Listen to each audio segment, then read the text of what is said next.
ವೀಕ್ಷಕರೇ ನಮಸ್ಕಾರ. ಇದರಿಂದ ನ್ಯೂಸ್ ಬುಲೆಟಿನ್ಗೆ ಸ್ವಾಗತ. ನಾನು ಅಕ್ಷತಾ ಕಟಕಾವಲಿ. ಮಕ್ಕಳ ದಿನಾಚರಣೆ ಅಂಗವಾಗಿ ಶಿಕ್ಷಕರ ಪೋಷಕರ ಮಹಾಸಭೆ. ಚಿಕ್ಕಮಗಳೂರು ಜಿಲ್ಲೆ ತರೀಕೆರೆ ನವೆಂಬರ್ 12, 2025-26ನೇ ಸಾಲಿನ ಮಕ್ಕಳ ದಿನಾಚರಣೆಯ ಅಂಗವಾಗಿ ರಾಜ್ಯಾದ್ಯಂತ ಏಕರೂಪವಾಗಿ ನಡೆಯಲಿರುವ ಶಿಕ್ಷಕರ ಪೋಷಕರ ಮಹಾಸಭೆಯನ್ನು ಈ ತಿಂಗಳ ನವೆಂಬರ್ 14ರಂದು ಬೆಳಗ್ಗೆ 10 ಗಂಟೆಗೆ ಸರ್ಕಾರಿ ಹಿರಿಯ ಪ್ರಾಥಮಿಕ ಶಾಲೆ ಹೊಸಹಳ್ಳಿ ತಾಂಡ್ಯ ಶಾಲಾ ಆವರಣದಲ್ಲಿ ಆಯೋಜಿಸಲಾಗಿದೆ. ಕಾರ್ಯಕ್ರಮದ ಕುರಿತು ಮಾಹಿತಿ ನೀಡಿದ ಶಿಕ್ಷಕ ರುದ್ರಪ್ಪ ಅವರು, ಪೋಷಕರು ಮತ್ತು ಶಿಕ್ಷಕರ ಸಹಕಾರದಿಂದಲೇ ಮಕ್ಕಳ ಸಮಗ್ರ ಬೆಳವಣಿಗೆ ಸಾಧ್ಯ. ಈ ಹಿನ್ನೆಲೆಯಲ್ಲಿ ಎಲ್ಲ ಪೋಷಕರು ಹೆಚ್ಚಿನ ಸಂಖ್ಯೆಯಲ್ಲಿ ಭಾಗವಹಿಸಿ ಮಹಾಸಭೆಯನ್ನು ಯಶಸ್ವಿಗೊಳಿಸಬೇಕು ಎಂದು ಹೇಳಿದರು. ಎಸ್ಡಿಎಂಸಿ ಅಧ್ಯಕ್ಷರಾದ ರಮೇಶ್ ನಾಯ್ಕ ಅವರು ಮಾತನಾಡಿ, ಪೋಷಕರು ಮಕ್ಕಳ ವಿದ್ಯಾಭ್ಯಾಸ ಮತ್ತು ಶೈಕ್ಷಣಿಕ ಪ್ರಗತಿಯಲ್ಲಿ ಪ್ರಮುಖ ಪಾತ್ರ ವಹಿಸಬೇಕು. ಇನ್ನು ಶಾಲೆಯ ಅಭಿವೃದ್ಧಿಗೆ ಪೋಷಕರು ಸಕ್ರಿಯವಾಗಿ ಭಾಗವಹಿಸುವುದು ಅಗತ್ಯ ಎಂದು ಅಭಿಪ್ರಾಯಪಟ್ಟರು. ವರದಿ Pradeep HE, Tarikere, Prajapower news. November 14ರಂದು ಚಿಕ್ಕೋಡಿಯಲ್ಲಿ ಛಲವಾದಿ ಮಹಾಸಭಾದ ಚಿಂತನ ಮಂಥನ ಕಾರ್ಯಕ್ರಮ. ಅರವಿಂದ ಘಟ್ಟಿ, ಚಿಕ್ಕೋಡಿ. ರಾಜಕೀಯವಾಗಿ ಹಿಂದುಳಿದ ಛಲವಾದಿ ಸಮಾಜದ ಜಾಗೃತವಾಗುವ ನಿಟ್ಟಿನಲ್ಲಿ ನವೆಂಬರ್ 14ರಂದು ಚಿಕ್ಕೋಡಿಯಲ್ಲಿ ಛಲವಾದಿ ಮಹಾಸಭಾದ ಚಿಂತನ ಮಂಥನ ಕಾರ್ಯಕ್ರಮ ಆಯೋಜಿಸಲಾಗಿದೆ ಎಂದು ಎಐಜಿ ಫೌಂಡೇಶನ್ನ ಅಧ್ಯಕ್ಷರಾದ ಅರವಿಂದ್ ಘಟ್ಟಿ ಹೇಳಿದರು. ಚಿಕ್ಕೋಡಿಯಲ್ಲಿ ಪತ್ರಿಕಾಗೋಷ್ಠಿಯಲ್ಲಿ ಮಾತನಾಡಿದ ಅವರು, ಛಲವಾದಿ ಸಮಾಜ ರಾಜ್ಯದಲ್ಲಿ ಬಹು ಸಂಖ್ಯೆಯಲ್ಲಿದ್ದರೂ ಶೈಕ್ಷಣಿಕ ರಾಜಕೀಯ ಸೌಲಭ್ಯದಿಂದ ವಂಚಿತರಾಗಿದ್ದೇವೆ. ಎಲ್ಲ ಸಮಾಜದವರು ರಾಜಕೀಯವಾಗಿ ತಮ್ಮ ಸಮಾಜವನ್ನು ರಾಜಕೀಯದಲ್ಲಿ ಸುಭದ್ರವಾಗಿದ್ದಾರೆ. ಆದರೆ ಛಲವಾದಿ ಸಮಾಜದವರು ಆರ್ಥಿಕವಾಗಿ ರಾಜಕೀಯವಾಗಿ ಹಿಂದುಳಿದಿದ್ದಾರೆ. ಅವರನ್ನು ಜಾಗೃತಿ ಮಾಡುವ ಉದ್ದೇಶದಿಂದ ಈ ಚಿಂತನ ಮಂಥನ ಕಾರ್ಯಕ್ರಮವನ್ನು ಆಯೋಜಿಸಲಾಗಿದೆ ಎಂದರು. ರಾಜ್ಯದಲ್ಲಿ ಛಲವಾದಿ ಸಮುದಾಯಗಳಿಗೆ ಆಗುತ್ತಿರುವ ಕುಂದುಕೊರತೆಗಳ ಬಗ್ಗೆ ಹಾಗೂ ಮುಂದೆ ಆಗುವಂತಹ ಆಗುಹೋಗುಗಳ ಬಗ್ಗೆ ಚರ್ಚೆ ಮಾಡಲು ಛಲವಾದಿ ಸಮುದಾಯದ ಸಮಾವೇಶವನ್ನು ಹಮ್ಮಿಕೊಂಡಿರುವುದಾಗಿ ಎಲ್ಲ ಕಲ್ಯಾಣ ಕರ್ನಾಟಕ ಮತ್ತು ಕಿತ್ತೂರು ಕರ್ನಾಟಕ ಛಲವಾದಿ ಸಮುದಾಯದ ಜನರಿಗೆ ಮನವಿ ಮಾಡಿಕೊಂಡರು. Bureau news, Prajapower TV. CV Nagaraj ರವರಿಗೆ ಕಲಾಭೂಮಿ ರಾಜ್ಯೋತ್ಸವ ಪ್ರಶಸ್ತಿ.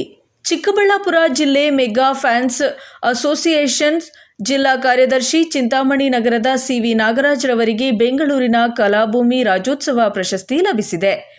ಸಿವಿ ನಾಗರಾಜ್ ರವರು ಜನಪರ ಸೇವೆ ಕಾರ್ಯಕ್ರಮಗಳಲ್ಲಿ ತೊಡಗಿಸಿಕೊಂಡು ಸಲ್ಲಿಸಿರುವ ಸೇವೆಯೂ ಸೇರಿದಂತೆ ಬಹುಮುಖ್ಯವಾಗಿ ರಕ್ತದಾನ ಶಿಬಿರ ಹಾಗೂ ತುರ್ತು ಸಂದರ್ಭದಲ್ಲಿ ರಕ್ತವನ್ನು ನೀಡಿ ಕೊಡಿಸುವುದರ ಮೂಲಕ ಅದೆಷ್ಟೋ ಪ್ರಾಣಗಳಿಗೆ ಧಾತರಾಗಿದ್ದು, ಇವರ ಸೇವೆಯನ್ನು ಗುರುತಿಸಿ ಬೆಂಗಳೂರಿನ ಕಲಾಭೂಮಿ ಪ್ರತಿಷ್ಠಾನ ಸಂಸ್ಥೆಯು ನೀಡುವ 2025ನೇ ಸಾಲಿನ ಕಲಾಭೂಮಿ ರಾಜ್ಯೋತ್ಸವ ರಾಜ್ಯ ಮಟ್ಟದ ಪ್ರಶಸ್ತಿಗೆ ಆಯ್ಕೆ ಮಾಡಿ ಬೆಂಗಳೂರಿನ ಕಲಾಗ್ರಾಮ ಸಾಂಸ್ಕೃತಿಕ ಸಮ್ಮುಖದಲ್ಲಿ ನಡೆದ ಕಾರ್ಯಕ್ರಮದಲ್ಲಿ ವಿವಿಧ ಕ್ಷೇತ್ರಗಳ ಗಣ್ಯರ ಸಮ್ಮುಖದಲ್ಲಿ ಪ್ರಶಸ್ತಿಯನ್ನು ನೀಡಿ ಗೌರವಿಸಲಾಗಿದೆ. ಈ ವೇಳೆ ನಟ, ನಿರ್ದೇಶಕ ಹಾಗೂ ಕಲಾಭೂಮಿ ಪ್ರತಿಷ್ಠಾನದ ಅಧ್ಯಕ್ಷ ಆಸ್ಕರ್ ಕೃಷ್ಣ ಸೇರಿದಂತೆ ಮತ್ತಿತರರು ಉಪಸ್ಥಿತರಿದ್ದರು. ವರದಿ CS Ravi, news bureau, Prajapower TV. ಚಾಮರಾಜನಗರದ ಜಿಲ್ಲಾ ಕಾರ್ಯನಿರತ ಪತ್ರಕರ್ತರ ಭವನದಲ್ಲಿ ಕರೆದಿದ್ದ ಪತ್ರಿಕಾಗೋಷ್ಠಿಯಲ್ಲಿ 1ನೇ ದರ್ಜೆ ಗುತ್ತಿಗೆದಾರರ KN ಮಲ್ಲಿಕಾರ್ಜುನ ಮಾತನಾಡಿದರು. ಕಾಮಗಾರಿ ಪೂರ್ಣಗೊಂಡರೂ ಬಿಲ್ ಮಾಡಿಕೊಡದ AE, JE KN ಮಲ್ಲಿಕಾರ್ಜುನ ಆರೋಪ. ಕಾಮಗಾರಿ ಮುಗಿದಿದ್ದರೂ ಕೂಡ ಯಳಂದೂರಿನ PRED ಸಬ್ ಡಿವಿಷನ್ನ ಸಹಾಯಕ ಕಾರ್ಯಪಾಲಕ ಇಂಜಿನಿಯರ್ ಇಮ್ಯಾನ್ಯುಯಲ್ ಸಂತೋಷ್ ಕುಮಾರ್, ಕಿರಿಯ ಇಂಜಿನಿಯರ್ ಮಹದೇವ್ ಹಣ ಬಿಡುಗಡೆ ಮಾಡದೆ ತಡೆಯೊಡ್ಡಿ ನನಗೆ ತೊಂದರೆ ಕೊಡುತ್ತಿದ್ದಾರೆ ಎಂದು 1ನೇ ದರ್ಜೆ ಗುತ್ತಿಗೆದಾರ KN ಮಲ್ಲಿಕಾರ್ಜುನ್ ಆರೋಪಿಸಿದರು.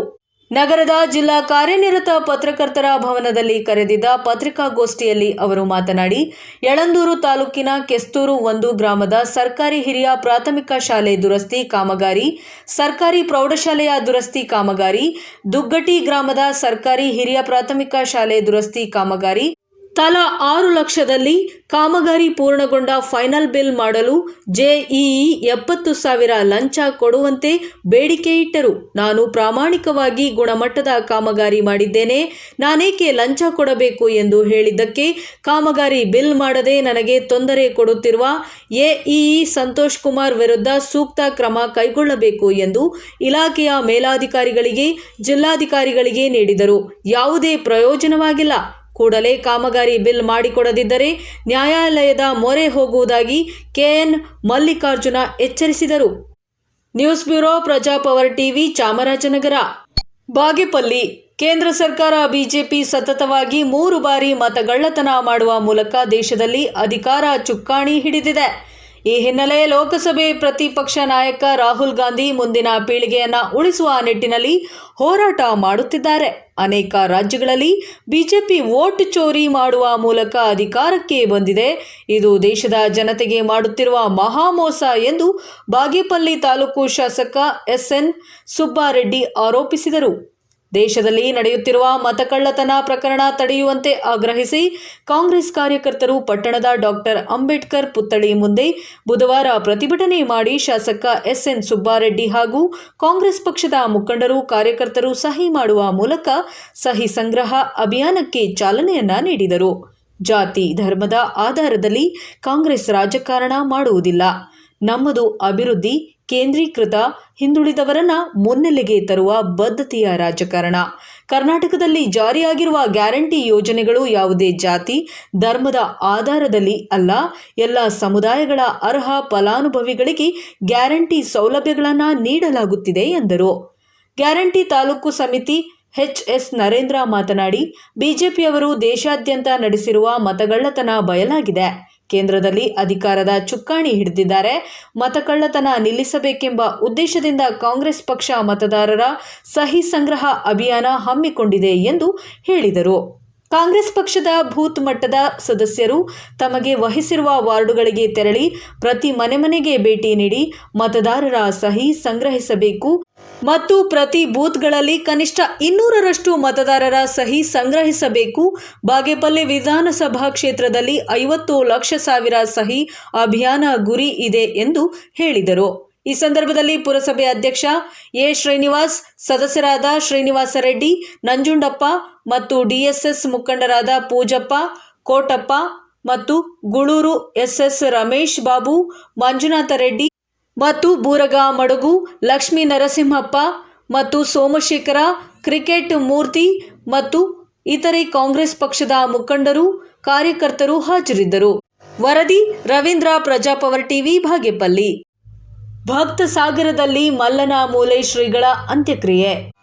ನಂಜನಗೂಡು ತಾಲೂಕಿನ ಬಸವನಾಪುರದ ಮಲ್ಲನ ಮೂಲೆ ಸುಕ್ಷೇತ್ರ ಗುರು ಕಂಬಳೇಶ್ವರ ಮಠಾಧ್ಯಕ್ಷರಾಗಿದ್ದ ಚನ್ನಬಸವ ಸ್ವಾಮೀಜಿಯವರ ಅಂತ್ಯಕ್ರಿಯೆ ಸಾವಿರಾರು ಭಕ್ತರ ಸಮ್ಮುಖದಲ್ಲಿ ವೀರಶೈವ ಸಂಪ್ರದಾಯದಂತೆ ಮಂಗಳವಾರ ಶ್ರೀಮಠದ ಆವರಣದಲ್ಲಿ ನೆರವೇರಿತು. ಶ್ರೀಗಳು ಸೋಮವಾರ ರಾತ್ರಿ ಅಲ್ಪಕಾಲದ ಅನಾರೋಗ್ಯದಿಂದ ಮೈಸೂರಿನ ಜೆಎಸ್ಎಸ್ ಆಸ್ಪತ್ರೆಯಲ್ಲಿ ನಿಧನರಾದರು. ಇನ್ನು ಜಿಲ್ಲೆ ಮತ್ತು ಹೊರ ಜಿಲ್ಲೆಯಿಂದ ನೂರಾರು ಭಕ್ತರು, ನಾನಾ ಪಕ್ಷದ ರಾಜಕೀಯ ಮುಖಂಡರು ತಂಡೋಪತಂಡವಾಗಿ ಆಗಮಿಸಿ ಶ್ರೀಗಳ ಅಂತಿಮ ದರ್ಶನ ಪಡೆದರು. ಇನ್ನು ಶ್ರೀಗಳ ಅಂತಿಮ ದರ್ಶನಕ್ಕೆ ಬಂದ ಭಕ್ತರ ಆಕ್ರಂದನ ಮುಗಿಲು ಮುಟ್ಟಿತು. ಶ್ರೀಗಳ ಸರಳ ಸಜ್ಜನಿಕೆಯ ನೆನೆದು ಭಕ್ತರು ಕಣ್ಣೀರಿಟ್ಟರು. ಮಲ್ಲನ ಮೂಲೆ ಮಠದ 4ನೇ ಶ್ರೀಗಳಾಗಿದ್ದ ಅವರು ದೇವನೂರಿನ ಮಹಂತ ಸ್ವಾಮೀಜಿಯವರ ಸಮಕಾಲೀನರಾಗಿದ್ದರು. ಶ್ರೀಮಠದ ಶಾಲೆ ಹಾಗೂ ಹಾಸ್ಟೆಲ್ ಸ್ಥಾಪಿಸಿ ಸಾವಿರಾರು ವಿದ್ಯಾರ್ಥಿಗಳಿಗೆ ಅನ್ನ ಮತ್ತು ಅಕ್ಷರ ದಾಸೋಹ ಕಲ್ಪಿಸುವ ಮೂಲಕ ಪ್ರಸಿದ್ಧರಾಗಿದ್ದರು. ಸರಳ ಸಜ್ಜನಿಕೆಯ ನಡೆ ನುಡಿಯಿಂದ ಭಕ್ತರಿಗೆ ಪ್ರಿಯವಾಗಿದ್ದರು. ಮಲ್ಲನ ಮೂಲೆ ಶ್ರೀಗಳ ನಿಧನಕ್ಕೆ ವಿಶ್ವ ರೈತ ಸಂಘಟನಾ ಸದಸ್ಯರು ಹಾಗೂ ಪಾರಂಪರಿಕ ವೈದ್ಯರಾದ ಚಾಮರಾಜನಗರ ತಾಲೂಕಿನ ಹೆಗ್ಗವಾಡಿಪುರದ ಎಚ್.ಸಿ. ಮಹೇಶ್ ಕುಮಾರ್ ಕಂಬನಿ ಮಿಡಿದಿದ್ದಾರೆ. ವರದಿ ಹೊಮ್ಮನಂಜುಂಡ ನಾಯಕ, ಪ್ರಜಾಪವರ್ ಟಿವಿ, ಚಾಮರಾಜನಗರ. ಶಾರದಾ ಮಹಿಳಾ ಕಾಲೇಜಿನಲ್ಲಿ ಜಾನಪದ ಉಪನ್ಯಾಸ. ಕರ್ನಾಟಕ ಜಾನಪದ ಪರಿಷತ್ತು ತಾಲೂಕು ಘಟಕ ಸಿಂಧನೂರು ಶಾಲಾ ಕಾಲೇಜಿಗೊಂದು ಜಾನಪದ ಉಪನ್ಯಾಸ ಕಾರ್ಯಕ್ರಮವನ್ನು ನಗರದ ಶಾರದಾ ಮಹಿಳಾ ಕಲಾ ಮತ್ತು ವಾಣಿಜ್ಯ ಪದವಿ ಮಹಾವಿದ್ಯಾಲಯದಲ್ಲಿ ಜರುಗಿತು. ಉದ್ಘಾಟಕರಾಗಿ ಜಾಜಿ ದೇವೇಂದ್ರಪ್ಪ ಮಾತನಾಡಿ, ಬ್ರಿಟಿಷರು ಭಾರತ ದೇಶದ ಪ್ರತಿ ಹಳ್ಳಿಗೆ ಹೋಗಿ ಜಾನಪದವನ್ನ ಅಷ್ಟೇ ಅಲ್ಲದೆ ಒಗಟು, ಸುಗ್ಗಿ ಪದ, ಸೋಬಾನೆ ಪದ ಹೀಗೆ ಅನೇಕ ಈ ಮಣ್ಣಿನ ಸೊಗಡನ್ನ ಸಂಗ್ರಹ ಮಾಡಿದರು. ಬಳ್ಳಾರಿಯ ದರೋಜಿ ಊರಿನ ಮಹಿಳೆ ಈರಮ್ಮ 800 ಪುಟದಷ್ಟು ಹಾಡುಗಳನ್ನು ದಿನದ 24 ಗಂಟೆಯೂ ಹಾಡಬಲ್ಲವರು. ಇನ್ನು ದೇವಲಾಪುರ ವ್ಯಕ್ತಿಯೊಬ್ಬ ಮೈಲಾರಲಿಂಗನ ಕಾವ್ಯ ಸುದೀರ್ಘವಾಗಿ ಹಾಡುವರು. ಈಗಿನ ಫೇಮಸ್ ಹಾಡು ಸೋಜುಗಾದ ಸೂಜಿ ಮಲ್ಲಿಗೆ ಹಾಡು ಕೂಡ ಜನಪದದಿಂದ ಬಂದಿದ್ದು ಈಗ ಮೊಬೈಲ್ ಯುಗದಲ್ಲಿ ಸಮೃದ್ಧವಾದ ಜಾನಪದ ಮಾಯವಾಗಿದೆ ಎಂದು ವಿಷಾದವನ್ನ ವ್ಯಕ್ತಪಡಿಸಿದರು. ಏನನ್ನೂ ಓದದೆ ಎಲ್ಲವನ್ನ ತಿಳಿದುಕೊಂಡವರು ಈ ಜನಪದ ಕಲೆಗಾರರು ಎಂದು ಜನಪದ ತ್ರಿಪದಿಗಳಲ್ಲಿ ಜೀವನದ ಮೌಲ್ಯಗಳ ಬಗ್ಗೆ ನಿವೃತ್ತ ಶಿಕ್ಷಕ ವೆಂಕನಗೌಡ ವಟಗಲ್ ವಿಶೇಷ ಉಪನ್ಯಾಸವನ್ನ ವಿದ್ಯಾರ್ಥಿಗಳಿಗೆ ನೀಡಿದರು. ಜಾನಪದ ಅಧ್ಯಕ್ಷರಾದ ಬಸವರಾಜ ನಾಯಕ ಪ್ರಾಸ್ತಾವಿಕವಾಗಿ ಮಾತನಾಡಿದರು. ಈ ವೇಳೆ ಅಕ್ಕ ನಾಗಮ್ಮ, ಶುಭಾ, ಮೇರಿ, ಮಲ್ಲಯ್ಯ, ಗೌರಿ, ವಾಲಿಕರ್ ಸೇರಿದಂತೆ ವಿದ್ಯಾರ್ಥಿನಿಯರು ಇದ್ದರು. ವರದಿ ವೆಂಕಟೇಶ ನಾಯಕ, ಪ್ರಜಾಪವರ್ ಟಿವಿ, ಸಿಂಧನೂರು. ಬಿವಿಆರ್ ಶಿಕ್ಷಣ ಸಂಸ್ಥೆಯ ಸಂಸ್ಥಾಪಕರಾದ ದಿವಂಗತ ಬಿ ವೀರರೆಡ್ಡಿ ಹಾಗೂ ದಿವಂಗತ ಬಿ ಜಯಮ್ಮ ರವರ 3ನೇ ಪುಣ್ಯಸ್ಮರಣೆ. ಮಾನ್ವಿ ಪಟ್ಟಣದ ಬಿವಿಆರ್ ಇ ಟೆಕ್ನೋ ಶಾಲೆಯ ಸಭಾಂಗಣದಲ್ಲಿ ಬಿವಿಆರ್ ಎಜುಕೇಷನ್ ಟ್ರಸ್ಟ್ನ ಸಂಸ್ಥಾಪಕರಾದ ದಿವಂಗತ ಬಿ ವೀರರೆಡ್ಡಿ ಹಾಗೂ ದಿವಂಗತ ಬಿ ಜಯಮ್ಮರವರ 3ನೇ ವರ್ಷದ ಪುಣ್ಯ ಸ್ಮರಣೆ ಕಾರ್ಯಕ್ರಮವನ್ನು ವಿಜೃಂಭಣೆಯಿಂದ ಆಚರಿಸಲಾಯಿತು. ಕಾರ್ಯಕ್ರಮದಲ್ಲಿ ಶಿಕ್ಷಣ ಸಂಸ್ಥೆಯ ಅಧ್ಯಕ್ಷರಾದ ಬಿವಿ ರೆಡ್ಡಿ ಹಾಗೂ ಪದ್ಮಾವತಿ ದಂಪತಿಗಳು ಪಟ್ಟಣದ ಚನ್ನಬಸವೇಶ್ವರ ಅಂಧ ಮಕ್ಕಳ ಶಾಲೆಯ ಮಕ್ಕಳಿಗೆ ಮತ್ತು ನೆರಳು ಅನಾಥಾಶ್ರಮದಲ್ಲಿನ ನಿರಾಶ್ರಿತರಿಗೆ ವಸ್ತ್ರಗಳನ್ನು ನೀಡಿದರು. ನಂತರ ಮಾತನಾಡಿದ ಬಿವಿ ರೆಡ್ಡಿ ಅವರು, ನಮ್ಮ ತಂದೆ ಬಿ ವೀರರೆಡ್ಡಿ ಅವರು ಶೈಕ್ಷಣಿಕವಾಗಿ ಹಿಂದುಳಿದಿದ್ದ ನಮ್ಮ ಭಾಗದ ಮಕ್ಕಳಿಗೆ ಉತ್ತಮ ಶಿಕ್ಷಣದ ಅವಕಾಶ ಕಲ್ಪಿಸಬೇಕೆಂಬ ದೃಷ್ಟಿಯಿಂದ ಬಿವಿಆರ್ ಶಿಕ್ಷಣ ಸಂಸ್ಥೆಯನ್ನು ಪ್ರಾರಂಭಿಸಿದರು. ಇಂದು ನಮ್ಮ ಶಾಲೆಯಲ್ಲಿ ಅತ್ಯಂತ ಕಡಿಮೆ ಶುಲ್ಕದಲ್ಲಿ ಗುಣಮಟ್ಟದ ಶಿಕ್ಷಣ ಲಭ್ಯ ಹಾಗೂ ಸಾವಿರಾರು ವಿದ್ಯಾರ್ಥಿಗಳು ಉನ್ನತ ಜೀವನವನ್ನು ರೂಪಿಸಿಕೊಂಡಿದ್ದಾರೆ. ಈಗ ನಮ್ಮ ಶಾಲೆಯನ್ನು ಅಂತಾರಾಷ್ಟ್ರೀಯ ಮಟ್ಟದ ಸಿಬಿಎಸ್ಇ ಮಾನ್ಯತೆ ಹೊಂದುವಂತೆ ಅಭಿವೃದ್ಧಿ ಪಡಿಸುತ್ತಿದ್ದೇವೆ. ನಮ್ಮ ಶಾಲೆಯಲ್ಲಿ ಮಕ್ಕಳಿಗೆ ಕೇವಲ ಶಿಕ್ಷಣವಲ್ಲದೆ ಸಂಸ್ಕಾರ, ಸಂಸ್ಕೃತಿ ಹಾಗೂ ಪರಂಪರೆಯ ಪಾಠಗಳನ್ನು ಕಲಿಸಲಾಗುತ್ತಿದೆ ಎಂದು ಹೇಳಿದರು. ನಂತರ ಕಾರ್ಯಕ್ರಮದಲ್ಲಿ ಮಾತನಾಡಿದ ಶರಫುದ್ದೀನ್ ಪೊತ್ನಾಳ್, ನಮ್ಮ ತಂದೆ ತಾಯಿಯ ಹೆಸರಿನಲ್ಲಿ ಈ ಒಂದು ಕಾರ್ಯಕ್ರಮ ಮಾಡುವುದು ಶ್ಲಾಘನೀಯ ಎಂದರು. ವರದಿ ಎಂಡಿ ಗೌಸ್, ಮಾನ್ವಿ, ಪ್ರಜಾಪವರ್ ಟಿವಿ. ಶಾಸಕರಿಂದ ದೊಡ್ಡಮೊಳೆಯಲ್ಲಿ ಆಯುಷ್ಮಾನ್ ಆರೋಗ್ಯ ಕೇಂದ್ರ ಕಟ್ಟಡ ಉದ್ಘಾಟನೆ. ಆಯುಷ್ಮಾನ್ ಆರೋಗ್ಯ ಕೇಂದ್ರ ಸದ್ಬಳಕೆ ಮಾಡಿಕೊಳ್ಳಲು ಸಲಹೆ. ಚಾಮರಾಜನಗರ ತಾಲೂಕಿನ ದೊಡ್ಡಮೊಳೆ ಗ್ರಾಮದಲ್ಲಿ ನೂತನವಾಗಿ ನಿರ್ಮಿಸಿರುವ ಆಯುಷ್ಮಾನ್ ಆರೋಗ್ಯ ಕೇಂದ್ರದ ಕಟ್ಟಡವನ್ನು ಎಂಎಸ್ಐಎಲ್ ಅಧ್ಯಕ್ಷರು ಶಾಸಕ ಸಿ ಪುಟ್ಟರಂಗಶೆಟ್ಟಿ ಉದ್ಘಾಟಿಸಿದರು. ಬಳಿಕ ಮಾತನಾಡಿದ ಅವರು, ದೊಡ್ಡಮೊಳೆ ಗ್ರಾಮದಲ್ಲಿ 35 ಲಕ್ಷ ರು ವೆಚ್ಚದಲ್ಲಿ ಆಯುಷ್ಮಾನ್ ಆರೋಗ್ಯ ಕೇಂದ್ರದ ಕಟ್ಟಡ ನಿರ್ಮಿಸಿ ಜನರ ಸೇವೆಗೆ ಸಮರ್ಪಿಸಲಾಗಿದೆ. ಈ ಭಾಗದ ಜನರು ಇದರ ಸದುಪಯೋಗ ಪಡಿಸಿಕೊಳ್ಳಬೇಕು ಎಂದು ಸಲಹೆಯನ್ನ ನೀಡಿದರು.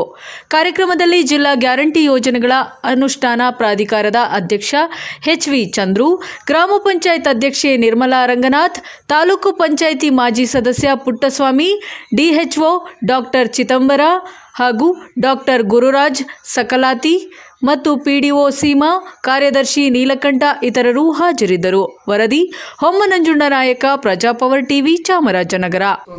ಹರಿಹರದಲ್ಲಿ ಬಿಗಿ ಭದ್ರತಾ ತಪಾಸಣೆ, ದೆಹಲಿ ಸ್ಫೋಟದ ನಂತರ ಕಟ್ಟೆಚ್ಚರ ಕ್ರಮ. ಹರಿಹರ, ದೆಹಲಿಯಲ್ಲಿ ನಡೆದ ಸ್ಫೋಟದ ಹಿನ್ನೆಲೆ ದಾವಣಗೆರೆ ಜಿಲ್ಲೆಯಾದ್ಯಂತ ಪೊಲೀಸರಿಂದ ಕಟ್ಟೆಚ್ಚರ ಕ್ರಮ ಕೈಗೊಳ್ಳಲಾಗಿದೆ. ಪೊಲೀಸ್ ಅಧೀಕ್ಷಕಿ ಉಮಾ ಪ್ರಶಾಂತ್ ಐಪಿಎಸ್ ಅವರ ಸೂಚನೆಯ ಮೇರೆಗೆ ಹರಿಹರ ನಗರದ ಶ್ರೀ ಹರಿಹರೇಶ್ವರ ದೇವಸ್ಥಾನ, ರೈಲ್ವೆ ನಿಲ್ದಾಣ, ಕೆಎಸ್ಆರ್ಟಿಸಿ ಬಸ್ ನಿಲ್ದಾಣ ಮತ್ತು ಗುತ್ತೂರು ಪವರ್ ಹೌಸ್ ಸೇರಿದಂತೆ ಪ್ರಮುಖ ಸಾರ್ವಜನಿಕ ಸ್ಥಳಗಳಲ್ಲಿ ಬಿಗಿ ತಪಾಸಣೆ ನಡೆಸಲಾಯಿತು. ಇನ್ನು ಎಎಸ್ಸಿ ತಂಡಗಳು ಹಾಗೂ ಶ್ವಾನದಳಗಳು ಸ್ಥಳ ಪರಿಶೀಲನೆ ನಡೆಸಿ ಭದ್ರತಾ ಕ್ರಮಗಳನ್ನು ಬಲಪಡಿಸಿದವು. ಸಾರ್ವಜನಿಕರ ಸುರಕ್ಷತೆಗಾಗಿ ಯಾವುದೇ ಅನುಮಾನಾಸ್ಪದ ವಸ್ತು ಅಥವಾ ಚಟುವಟಿಕೆ ಕಂಡುಬಂದರೆ ತಕ್ಷಣ ಪೊಲೀಸರಿಗೆ ಮಾಹಿತಿ ನೀಡುವಂತೆ ಮನವಿ ಮಾಡಲಾಗಿದೆ. ಅಧಿಕಾರಿಗಳ ಪ್ರಕಾರ ಜನರ ಸಹಕಾರವೇ ಭದ್ರತೆಯ ಶಕ್ತಿ ಎಂದು ಹೇಳಿದ್ದಾರೆ. ವರದಿ ದೇವರಾಜ್ ಕೆ ನೆಲ್ಲಿಹಂಕಲು, ದಾವಣಗೆರೆ, ಪ್ರಜಾಪವರ್ ನ್ಯೂಸ್. ಇದಾಗಿತ್ತು ಇದರಿಂದ ನ್ಯೂಸ್ ಬುಲೆಟಿನ್. ನಿರಂತರ ಸುದ್ದಿಗಾಗಿ ನೋಡ್ತಾ ಇರಿ ಪ್ರಜಾಪವರ್, ಇದು ಜನಹಿತಕ್ಕಾಗಿ ಜಾರಿ.